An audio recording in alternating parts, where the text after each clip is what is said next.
نحمده ونصلي ونسلم على رسوله الكريم أما بعد فأعوذ بالله من الشيطان الرجيم بسم الله الرحمن الرحيم قل بفضل الله وبرحمته فبذلك فليفرحوا صدق الله مولانا العظيم وبلغنا رسوله النبي الأمين الكريم ونحن على ذلك لمن الشاهدين والشاكرين والحمد لله رب العالمين۔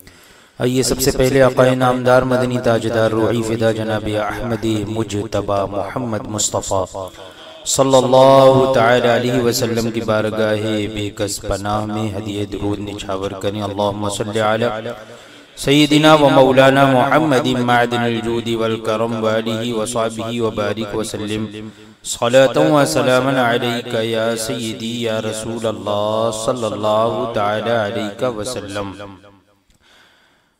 درس جال حق میں میلاد شریف کے ثبوت میں قرآن، احادیث، اقوال علماء، ملائکہ اور پیغمبروں کے افعال اور خود حضور اقدس صلی اللہ تعالی علیہ وسلم کا میلاد شریف منانا، اولیاء کاملین رضوان اللہ تعالی علیہم اجمعین کا اور مقبول بندوں کا محفل میلاد کرنا، اس سے پہلے اس کے دلائل اور اس کے ثبوت پیش کیے جا چکے۔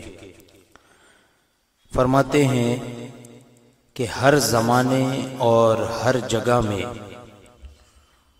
علماء و اولیاء، مشائخ اور عامت المسلمین اس میلاد شریف کو مستحب جان کر کرتے رہے اور کرتے ہیں، یعنی علماء کرام بھی اور عامت المسلمین بھی، یعنی عوام مسلمین جو عوام ہیں، یہ سب کے سب میلاد شریف مستحب جان کر کرتے رہے اور آج بھی کرتے ہیں، کوئی اسے ناجائز نہیں سمجھتا۔ حرمین شریفین میں بھی نہایت اہتمام سے یہ مجلس پاک منعقد کی جاتی ہے۔ آج بھی آپ حرمین شریفین چلے جائیے تو وہاں پر بڑے تذک و احتشام کے ساتھ محفل میلاد کا انعقاد لوگ کرتے ہیں۔ جس ملک میں بھی جاؤ مسلمانوں میں یہ عمل پاؤ گے۔ اولیاء اللہ اور علماء امت نے میلاد شریف کے بڑے بڑے فائدے اور برکات بیان فرمائے ہیں، اور ہم حدیث نقل کر چکے کہ جس کام کو مسلمان اچھا جانے وہ اللہ کے نزدیک بھی اچھا ہے۔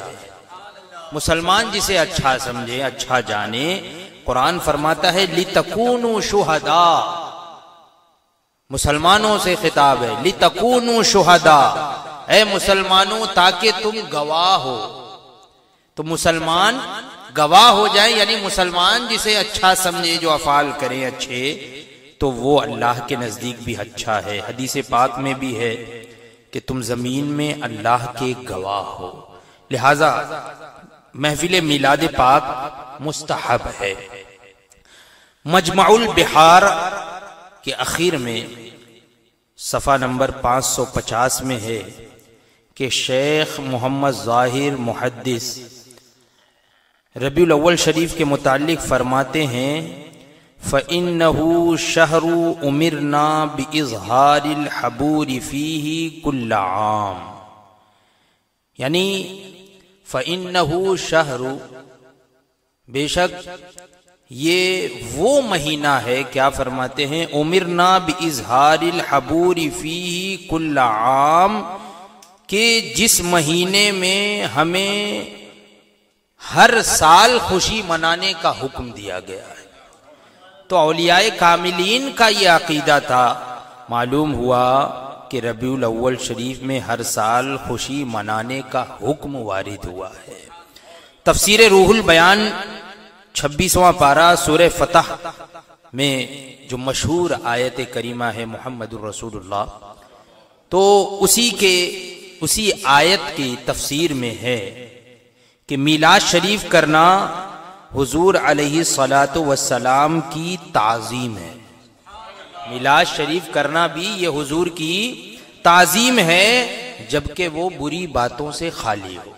یہ ہم بھی کہتے ہیں بری باتوں سے خالی ہو، ڈھول باجے تاشے ناچ گانے وغیرہ سے خالی ہو، تو یہ حضور کی تعظیم ہے. اور امام سیوطی فرماتے ہیں کہ ہم کو حضور علیہ الصلاۃ والسلام کی ولادت پر شکر کا اظہار کرنا مستحب ہے، اللہ کا شکر ادا کرنا مستحب ہے. پھر فرماتے ہیں کہ حضرت ابن حجر حیتمی نے فرمایا کہ بدعت حسنہ کے مستحب ہونے پر سب کا اتفاق ہے. اس سے پہلے بدعت کا بیان گزر چکا، جس کی ایک قسم تھی بدعت حسنہ، یعنی نئی ایجاد لیکن اچھی ہو، جو خلاف شرع خلاف سنت نہ ہو. تو اس کے مستحب ہونے پر، اچھا ہونے پر، محبوب ہونے پر، پیارا ہونے پر سب کا اتفاق ہے. اور میلاد شریف کرنا اور اس میں لوگوں کا جمع ہونا بھی اسی طرح بدعت حسنہ ہے، یعنی میلاد شریف کرنا بھی بدعت حسنہ ہے. اور امام سخاوی نے فرمایا کہ میلاد شریف تینوں زمانوں میں کسی نے نہ کیا. یہ امام سخاوی فرماتے ہیں اپنا قول کہ حضور کے زمانے میں اس طرح سے میلاد نہیں ہوا، صحابہ کے زمانے میں نہیں ہوا، تابعین کے زمانے میں نہیں ہوا، تینوں زمانوں میں کسی نے نہ کیا، لیکن بعد میں ایجاد ہوا. پھر ہر طرف کے اور ہر شہر کے مسلمان ہمیشہ مولود شریف کرتے رہے اور کرتے ہیں، اور طرح طرح کے صدقہ و خیرات کرتے ہیں، اور حضور علیہ الصلاۃ والسلام کے میلاد پڑھنے کا بڑا اہتمام کرتے ہیں. اور اس مجلس پاک کی برکتوں سے ان پر اللہ کا بڑا ہی فضل ہوتا ہے. یعنی مان لیا جائے اس طریقے سے میلاد شریف نہیں ہوا کرتا تھا صحابہ کرام کے زمانے میں جس طرح اب ہوتا ہے، لیکن اس کی بڑی برکتیں اور اللہ کا بڑا فضل ہوتا ہے. امام ابن جوزی فرماتے ہیں کہ میلاد شریف کی تاثیر یہ ہے کہ سال بھر اس کی برکت سے امن رہتی ہے، لوگ امان میں رہتے ہیں، امن میں رہتے ہیں، اور اس میں مرادیں پوری ہونے کی خوشخبری ہے. فرماتے ہیں جس بادشاہ نے پہلے اس کو ایجاد کیا وہ شاہ اربل تھا، اور ابن دحیہ نے اس کے لیے میلاد شریف کی ایک کتاب لکھی اس بادشاہ کے لیے، جس پر بادشاہ نے اس کو 1000 اشرفیہ نظر کی، اور حافظ ابن حجر اور حافظ سیوطی نے اس کی اصل سنت سے ثابت کی ہے اور ان کا رد کیا ہے، جو کہ اس کو بدعت سیئہ کہہ کر منع کرتے ہیں. یعنی جو لوگ کہتے ہیں کہ میلاد شریف بدعت سیئہ ہے، تو حافظ ابن حجر اور امام سیوطی وغیرہ یہ اجلہ علماء کرام محدثین فقہا، یہ حضرات یہ میلاد شریف کی اصل کو سنت سے ثابت کرتے ہیں، اور جو لوگ اسے بدعت سیئہ کہتے ہیں ان کا رد کرتے ہیں. تو الحمدللہ ہم انہی اولیاء کرام کی سنت پر عمل کرتے ہوئے آج بھی ان کا رد کرتے ہیں. ملا علی قاری فرماتے ہیں کہ لا زال اہل الاسلام یحتفلون فی کل سنت جدیدۃ. اہل اسلام مسلمان ہمیشہ ہر سال، ہر نئے سال محفلیں کیا کرتے تھے، محفل کیا کرتے ہیں. وَيَعْتَنُونَ بِقِرَاءَةِ مَوْلِدِهِ الْكَرِيمِ، اور میلاد شریف پڑھنے کا اہتمام کرتے ہیں. وَيَظْهَرُ عَلَيْهِمْ مِنْ بَرَكَاتِهِ كُلُّ فَضْلٍ عَظِيمٍ، اور اس میلاد شریف پڑھنے کی برکتیں ان پر پورے طور پر ظاہر ہوتی ہے نا، فضل عظیم ظاہر ہوتا ہے. اور اسی کتاب کے دیواچے میں یہ اشعار بھی فرماتے ہیں کہ لہذا الشہر فی الاسلام فضل ومنقبۃ تفوق علی الشہور، کہ اسی وجہ سے یہ جو شہر یعنی یہ مہینہ ربیع الاول شریف کا مہینہ اسلام میں، اس کی بڑی فضیلت ہے، بڑی منقبتیں، بڑی تعریف ہے تفوق علی الشہور، اور یہ تمام مہینوں پر فوقیت رکھتا ہے نا. ربیع فی ربیع فی ربیع ونور فوق نور فوق نور، یعنی وہ بہار ہے ربیع الاول میں، یہ وہ بہار ہے کہ جس کے اندر بہار اس میں بھی بہار ہے نا، اور وہ نور ہے کہ جس کے اوپر نور اور پھر اس کے اوپر بھی نور ہے نا. تو اس عبارت سے تین باتیں معلوم ہوئی کہ ایک یہ کہ مشرق و مغرب کے مسلمان اس کو اچھا جان کر کرتے ہیں، دوسرے یہ کہ بڑے بڑے علماء، فقہاء، محدثین، مفسرین، صوفیاء نے اس کو اچھا جانا، جیسے امام سیوطی، علامہ ابن حجر حیتمی، امام سخاوی، ابن جوزی، حافظ ابن حجر وغیرہ. تیسری بات یہ کہ میلاد پاک کی برکت سے سال بھر تک گھر میں امن، مراد پوری ہونا، مقاصد برانا حاصل ہوتا ہے. تو میلاد شریف جو منائے تو منائے، انہیں برکتیں حاصل ہوگی، جو نہ منائے تو وہ محروم ہے. فرماتے ہیں اب عقلی دلیل بھی دے رہے ہیں. یہاں تک تو آپ نے نقلی دلیل دی. نقلی دلیل کا مطلب یعنی آیات کریمہ کو نقل کرتے ہوئے، احادیث کریمہ کو ذکر کرتے ہوئے، اقوال فقہاء اور علماء کو ذکر کرتے ہوئے دلائل پیش کیے. اب یہاں سے عقلی دلیل فرما رہے ہیں کہ عقل کا بھی تقاضا ہے کہ میلاد شریف بہت مفید محفل ہے، اس میں چند فائدے ہیں. کیا فائدے ہیں؟ کہ مسلمانوں کے دل میں حضور علیہ الصلاۃ والسلام کے فضائل سن کر حضور علیہ الصلاۃ والسلام کی محبت بڑھتی ہے. میلاد شریف میں کیا ہوتا ہے؟ حضور کی شان بیان ہوتی ہے، حضور کی نعت بیان ہوتی ہے، حضور کے فضائل بیان ہوتے ہیں. تو حضور اقدس صلی اللہ تعالی علیہ وسلم کے فضائل، کمالات، نعت وغیرہ سن کر حضور اقدس صلی اللہ تعالی علیہ وسلم کی محبت دل میں بڑھتی ہے. شیخ عبدالحق محدث دہلوی اور دیگر صوفیاء کرام فرماتے ہیں کہ حضور علیہ الصلاۃ والسلام کی محبت بڑھانے کے لیے درود اور حضور علیہ الصلاۃ والسلام کے احوال زندگی کا مطالعہ ضروری ہے. حضور کے زندگی کے حالات کو پڑھنا، مطالعہ کرنا ضروری ہے. اور پڑھے لکھے لوگ تو کتابوں میں حالات دیکھ سکتے ہیں، مگر جو نہ پڑھے لکھے ہیں، نہ خواندہ، جو پڑھتے نہیں ہیں، وہ لوگ نہیں پڑھ سکتے، تو ان کو اس طرح سننے کا موقع بھی مل جاتا ہے. میلاد شریف میں سننے کا موقع مل جاتا ہے.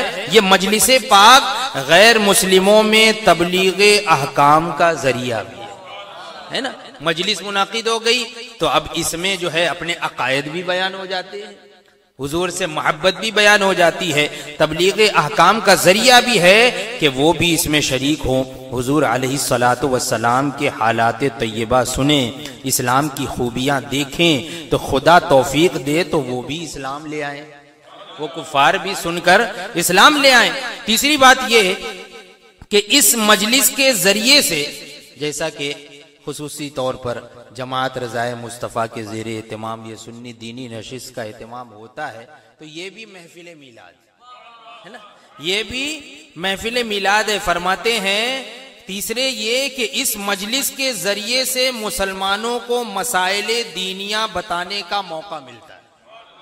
دینی مسائل بتانے کا بھی موقع ملتا ہے کہ بعض دیہات کے لوگ جمعہ میں آتے نہیں، اور اس طرح سے بلاؤ تو جمع نہیں ہوتے. نماز پڑھنے کے لیے بلاؤ، مسجد میں بلاؤ، عبادت کے لیے بلاؤ تو جمع نہیں ہوتے دیہات والے لوگ. ہاں، محفل میلاد شریف کا نام لو تو فوراً بڑے شوق سے جمع ہو جاتے ہیں. آج بھی کچھ لوگ ہیں ایسے کہ میلاد شریف پروگرام، جلسے کا نام لو تو فوراً جمع ہو جاتے ہیں. خود فرماتے ہیں کہ میں نے بھی اس کا بہت تجربہ کیا ہے. اب اسی مجلس میں مسائل دینیاں بتاؤ تو ان کو ہدایت کرو تو یہ اس کا اچھا موقع ملتا ہے، اس چیز کا اچھا موقع ملتا ہے. چوتھے یہ کہ میلاد شریف میں ایسی نظمیں بنا کر پڑھی جائیں جن میں مسائل دینیاں ہوں اور مسلمانوں کو ہدایت کی جائے. یعنی نظم میں بھی پڑھی جائے نعت شریف تو اس میں مسائل بھی بیان ہو، احادیث کا مفہوم بھی بیان ہو. یعنی اعلیٰ حضرت اور خانوادہ اعلیٰ حضرت کے اشعار پڑھے جائیں تو اس میں مسائل بھی بیان ہو جاتے ہیں، عقائد بھی بیان، تبلیغ بھی ہو جاتی ہے. فرماتے ہیں کہ اسی مجلس میں مسائل دینیاں بتاؤ فرماتے ہیں کہ میلاد شریف میں ایسی نظمیں بنا کر پڑھی جائیں جن میں مسائل دینیاں ہوں اور مسلمانوں کو ہدایت کی جائے. کیونکہ بمقابلہ نثر کے نظم دل میں زیادہ اثر کرتی ہے. یعنی جب نعت کے انداز میں پڑھا جائے تو یہ دل میں زیادہ اثر کرتی ہے اور جلد یاد بھی ہو جاتی ہے. اشعار جلدی یاد بھی ہو جاتے ہیں. پانچویں یہ کہ اس مجلس میں سنتے سنتے مسلمانوں کو حضور علیہ الصلاۃ والسلام کا نسب شریف، اولاد پاک، ازواج مطہرات اور ولادت پاک، پرورش کے حالات یاد ہو جائیں گے. یہ سب یاد ہو جائیں گے محفل میلاد پڑھتے پڑھتے. فرماتے ہیں آج قادیانی، مرزائی، رافضی وغیرہ کو اپنے مذہب کی پوری معلومات ہوتی ہے. رافضیوں کو دیکھ لیجئے، اپنے مذہب کی ان کو پوری معلومات ہوتی ہیں. رافضی کے بچوں کو بھی 12 اماموں کے نام اور خلفائے راشدین کے اسماء جو ہے وہ تبرہ کرنے کو یاد ہوتے ہیں. خلفائے راشدین کے خلاف بکنے کے لیے ان کو خلفائے راشدین کے بھی نام یاد ہوتے ہیں، 12 اماموں کے بھی نام یاد ہوں گے. مگر اہل سنت کے بچے تو کیا، بوڑھے بھی اس سے غافل ہیں. ہمارے بوڑھے بھی اس سے غافل ہیں، ان کو بھی تمام نام یاد نہیں ہوں گے، 12 اماموں کے نام یاد نہیں ہوں گے. اور فرماتے ہیں میں نے بہت بوڑھوں سے پوچھا کہ حضور علیہ الصلاۃ والسلام کی اولاد کتنی ہے، داماد کتنے ہیں، تو میں نے بے خبر پایا، معلوم ہی نہیں. اگر ان مجلسوں میں ان کا چرچا رہے تو یہ بات بھی بہت مفید ہو، بنی ہوئی چیز کو نہ بگاڑو بلکہ بگڑی ہوئی کو بنانے کی کوشش کرو. وہ جو مخالفین ہیں تو وہ اب ان سے مخاطب ہیں کہ ایک بنی بنائی چیز ہے محفل میلاد، جس کے ذریعے سے دین کی تبلیغ بھی ہو رہی ہے، لوگوں میں علم کا ذریعہ بھی ہے یہ، تو ایک بنی بنائی چیز کو بگاڑو مت بلکہ جو بگڑی ہوئی ہے اس کو بنانے کی کوشش کرو. اگر اس میں کوئی کمی ہے تو اس کو سدھارنے کی کوشش کرو. مخالفین کے پیر و مرشد حاجی امداد اللہ صاحب نے فیصلہ ہفت مسئلہ میں محفل میلاد شریف کو جائز اور باعث برکت فرمایا. حاجی امداد اللہ صاحب مہاجر مکی علیہ الرحمہ، یہ بھی ہمارے سنی صحیح العقیدہ، لیکن ان کے چیلے چپاڑے یہ جو ہے اشرف علی تھانوی، رشید گنگوہی، یہ لوگ جو ہے بگڑ گئے. تو مخالفین کے یہ پیر و مرشد ہیں حاجی امداد اللہ صاحب، انہوں نے اپنی کتاب فیصلہ ہفت مسئلہ میں محفل میلاد شریف کو صرف جائز ہی نہیں بلکہ باعث برکت فرمایا ہے نا. چنانچہ وہ اس کے صفحہ نمبر 8 پر فرماتے ہیں کہ مشرب فقیر کا یہ ہے، یعنی وہ اپنے بارے میں فرما رہے ہیں کہ میری یہ عادت ہے کہ محفل مولود شریف میں شریک ہوتا ہوں، بلکہ ذریعہ برکات سمجھ کر ہر سال میں منعقد بھی کرتا ہوں اور قیام میں لطف و لذت پاتا ہوں.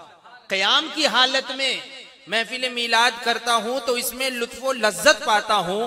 عجیب بات ہے کہ پیر صاحب تو مولود شریف کو ذریعہ برکات سمجھ کر خود ہر سال کریں، اور مریدین جو ہے وہ مخلصین کا عقیدہ، جو مریدین مخلصین اپنے آپ کو کہتے ہیں، ان کا عقیدہ ہو کہ شرک و کفر کی محفل، معاذ اللہ محفل میلاد جو ہے وہ شرک و کفر کی محفل ہے. نہ معلوم کہ اب پیر صاحب پر کیا فتویٰ لگے گا، اب ان کے پیر صاحب پر ان کا کیا فتویٰ ہوگا. ان کے پیر صاحب جو ہے وہ خود کھڑے ہو کر میلاد شریف منانے کو باعث برکت اور لذت پاتے تھے. ہم عرس کی بحث میں انشاءاللہ آگے عرس کی بحث بھی آئے گی تو اس میں عرض کریں گے کہ فقہا کے نزدیک بغیر دلیل کراہت تنزیہی کا بھی ثبوت نہیں ہو سکتا. یعنی اگر کوئی دلیل نہیں ہے کسی چیز کے لیے تو اس کو مکروہ تنزیہی بھی نہیں بول سکتے. آپ کو مکروہ تنزیہی بھی بولنے کے لیے دلیل کی ضرورت ہے. آپ محفل میلاد کو حرام یا شرک کہو، بدعت کہو تو بہت بڑی بات ہے، مکروہ تنزیہی کہنے کے لیے بھی دلیل کی ضرورت ہے. بغیر دلیل کراہت تنزیہی کا بھی ثبوت نہیں ہو سکتا. حرمت تو بہت بڑی چیز ہے، اور استحباب کے لیے یعنی پسندیدہ ہونے کے لیے، محبوب ہونے کے لیے، پیارا ہونے کے لیے، مستحب ہونے کے لیے صرف اتنا کافی ہے کہ مسلمان اس کو اچھا جائے. بس مسلمان اس کو اچھا جانے، تو جو کام شریعت میں منع نہیں اور مسلمان اس کو نیت خیر سے کرے یا کہ عام مسلمان اس کو اچھا جانتے ہوں تو وہ مستحب ہے۔ اس کا ثبوت بدعت کی بحث میں بھی ہو چکا۔ تو محفل میلاد شریف کے متعلق کہا جا سکتا ہے کہ شرعاً یہ منع نہیں اور مسلمان اس کو کار ثواب سمجھتے ہیں، نیت خیر سے کرتے ہیں، لہٰذا یہ مستحب ہے۔ مگر حرام کہنے والے اس کی حرمت پر کون سی قطعی ثبوت، قطعی دلالت حدیث یا آیت لائیں گے؟ صرف بدعت کہہ دینے سے کام نہیں چلتا۔ یعنی جو مخالفین ہیں، جو منع کرنے والے ہیں، جو حرام کہنے والے ہیں، تو اب ان پر لازم ہے کہ حرام ہونے پر کوئی جو ہے دلیل پیش کریں، کوئی آیت پیش کریں، کوئی حدیث پیش کریں۔ اب وہ کہاں سے لائیں گے؟ صرف بدعت کہہ دینے سے کام نہیں چلتا ہے۔ تو پتہ یہ چلا کہ محفل میلاد شریف کا منانا یہ قرآن پاک کی آیات کریمہ، احادیث کریمہ، اقوال فقہا اور علماء، بلکہ عقلی دلائل سے بھی جائز، مستحسن، بلکہ مستحب اور کار ثواب ہے۔ اللہ تبارک و تعالی ہم تمام لوگوں کو زندگی بھر اسی طریقے سے حضور اقدس صلی اللہ تعالی علیہ وسلم کا محفل میلاد مناتے رہنے کی توفیق عطا فرمائے۔ وآخر دعوانا ان الحمد للہ رب العالمین۔